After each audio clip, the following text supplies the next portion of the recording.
l'objectif, comme nous l'avons dit au début ici, et nous avons besoin des initiatives privées tenues par des Congolais.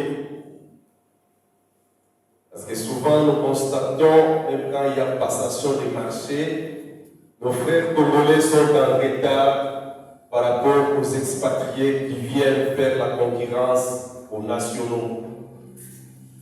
Mais après cette formation, après ces échanges, là où nous avons eu des lacunes, je crois que nous allons améliorer, nous en tant que nationaux. Parce que quand nous parlons de l'entrepreneuriat, pour nous, c'est l'entrepreneuriat des Congolais.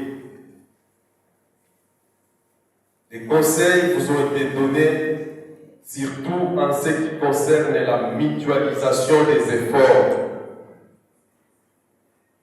Et pour bien mutualiser les efforts, c'est également notre comportement aussi qui doit évoluer.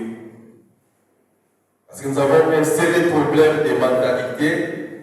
Nous sommes toujours de mauvaise foi. Même quand il faut nous mettre ensemble, il y a toujours une personne qui a tendance à vouloir rouler les autres dans la farine. C'est ce qui retarde parfois la mutualisation. Donc, soyons nous tous Congolais de très bonne foi si nous voulons aller de l'avant. Suivons l'exemple des Ouest-Africains qui évoluent chez nous dans ces pays. Les Indiens, les Libanais. Il faut voir, je prends l'exemple des Libanais et des Indiens. Dans ces pays, nous avons eu les messageries financières comme amis fidèles. Tenus à 100% par des Congolais. De l'autre côté, il y a eu Solidaire, messagerie financière. Il y a eu Soficom, messagerie financière. 10 ans, 20 ans après, Soficom est devenu une grande banque. On l'appelle Sofibank aujourd'hui. Solidaire est devenu une grande banque aujourd'hui, on appelle Solidaire Bank. Et Ami Fidèle est devenu quoi? C'est ça les Congolais. Deux Congolais ensemble, mais pour des raisons que nous ignorons, ils se sont séparés et ils ont fait faillite. Donc, suivons les bons exemples de ceux qui viennent s'enrichir ici chez nous. Les Chinois quittent leur pays pour venir s'enrichir ici. Mais nous avons tendance à quitter le Congo pour aller chercher la vie ailleurs. C'est difficile de devenir riche en dehors de son pays. Surtout que nous sommes le Congo, un pays avec toutes les potentialités, si nous mettons seulement du sérieux dans ce que nous allons entreprendre. Nous allons développer le pays et vous, en tant qu'entrepreneur, vous allez aussi vous retrouver dans vos affaires. On vous a montré toutes les techniques pour devenir grand en entrepreneuriat. Mettez cela en application. On n'a toujours pas besoin d'un capital important pour commencer une affaire. Même avec 50 $, il faut commencer et aller de l'avant. Tout dépend de votre sérieux. Un bon entrepreneur n'a pas besoin d'effectuer des dépenses inutiles. Tout est calculé, tout est contrôlé. Vous allez voir que vous allez avancer. Nous voyons ça, nous avons passé une photo d'un ministre.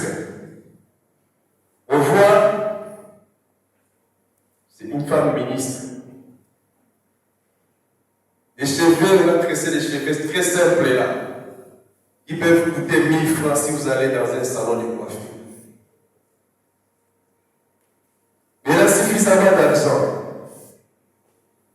Nous avons vu ça avec Madame la Première ministre des passages à Madad. Les filles s'étonnaient. Mais elle est habillée très humblement. Mais pourquoi? Donc quand on veut aller de l'avant, quand on veut devenir un grand entrepreneur, il faut minimiser certaines, il faut négliger certaines dépenses. C'est seulement nous qui manquons des moyens, qui avons tendance à effectuer des dépenses exorbitantes et pour rien, pour impressionner qui? Alors qu'avec cet argent, si vous commencez une affaire, 2 ans, 5 ans, avec tous les sérieux, vous devenez grand aussi.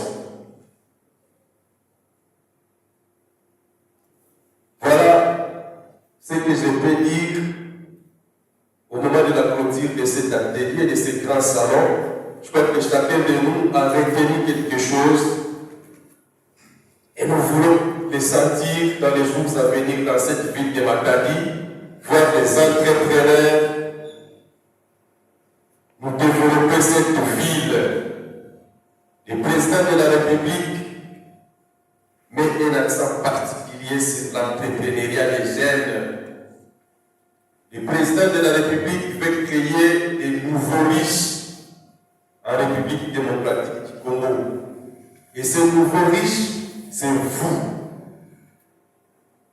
À travers les connaissances que vous êtes en train d'acquérir dans ces genres d'ateliers, ces genres de salons. Et donc, le président de la République a réalisé sa vision. Parce que déjà, quand vous voyez avec Transform, il y a des financements qui arrivent. Si vous avez la chance d'obtenir ces financements, il faut l'utiliser pour le développement de la ville, de la province et du pays. N'hésitez pas, s'il y a possibilité de contracter des crédits au niveau des banques, faites-les. Mais c'est pour des investissements rentables. Pas pour des investissements qui vont vous ruiner. Vous avez été bien formé ici, au cours de cet atelier, pour savoir qu'est-ce qu'il faut faire du financement que vous obtenez auprès des banquiers. Qu'est-ce qu'il faut faire des avantages ou des opportunités d'affaires vous offertes par un bébé, par Transform, à travers la vision du président de la République qui voudrait avoir des nouveaux risques. On met également l'accent sur l'entrepreneuriat des femmes. Beaucoup de pays, il y a plus de femmes que des hommes quand vous consultez la démographie de notre pays. Et si nous voulons nous développer aussi, nous devons responsabiliser la femme. Vivre votre nombre. Si les femmes aussi entreprennent, nous allons vite décoller, nous allons vite nous développer. Donc les femmes, ne vous sous-estimez pas. Aujourd'hui, on parle de la parité.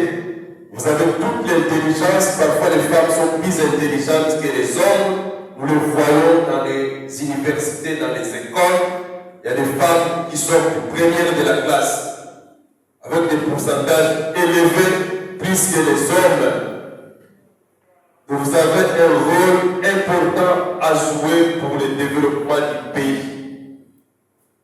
C'est pourquoi vous voyez, le président de la République, même quand il constitue son gouvernement ou ses gouvernements, il tient à la représentativité des femmes. Et au niveau de toutes les institutions aujourd'hui, on tient compte de la représentativité de la femme. Donc, dans le domaine de l'entrepreneuriat aussi, nous voulons vous voir émerger et nous allons vous accompagner.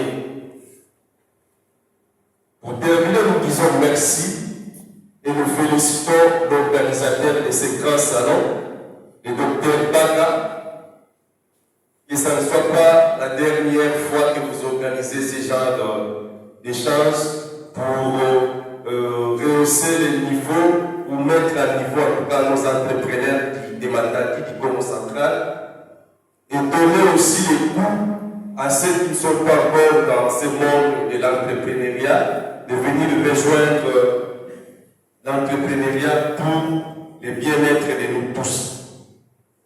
Donc voilà, merci à notre Dieu qui a permis, comme nous avons commencé ensemble avec lui, comme Alpha, il a cheminé avec nous comme Emmanuel, et il a péri avec nous comme Oméga. Nous lui disons merci et par ces mots, je déclare clos ces grands salons d'échange en entrepreneuriat. CAP 2026, entrepreneurs en action, soyez en action, nous vous bénissons, merci beaucoup.